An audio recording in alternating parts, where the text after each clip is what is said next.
on these superannuation changes, the coalition didn't make enough of it during the election campaign. It was an easy change to really strongly argue against. But I mean, a lot of our audience probably would not realise it. But what they're trying to do here is you'll have to report to the tax office at the beginning of the year and at the end of the year what your superannuation has done.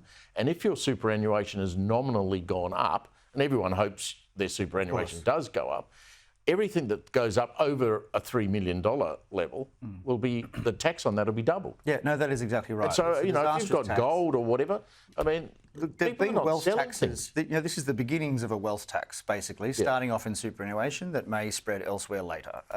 You know, the history of these taxes around the world is really bad. They don't work. They're extremely hard to implement. Biden tried it, didn't he? Yes, that's right. He tried it. Actually, Norway tried it. They introduced a wealth tax and then they had to repeal it because so much wealth left the country. So, you know, it's a very bad idea. But also with this particular tax, you know, rather than putting money in super, more money will go into housing and house prices will go up even more.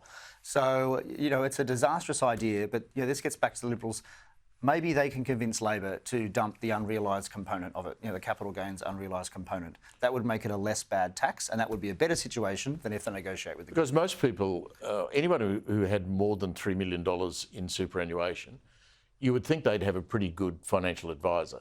Yes, so there'd be financial advisors, I presume, Adam, around the country now, working out how to move your assets around so that you don't get captured by this. Yeah, and not just financial advisors will benefit, but also bureaucrats will benefit because there'll need to be lots more to implement the tax. I mean, a good tax is a simple tax and a clear tax, and this is not that, right? There's going to be all sorts of arguments over valuations, at which date, then and there, you know, when was it realised, etc. I mean, it's a really very bad idea. If they want to raise money, and I don't want them to raise money, but if they really do want to raise money, they can do it elsewhere. You know, they could lift the GST or something and then they could do some tax reform with that. This is a very bad idea. Brave tax reform.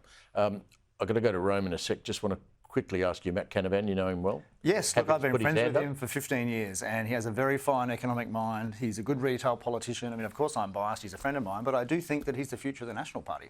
You know, he's a young guy, he's my age, I have to say, still young maybe.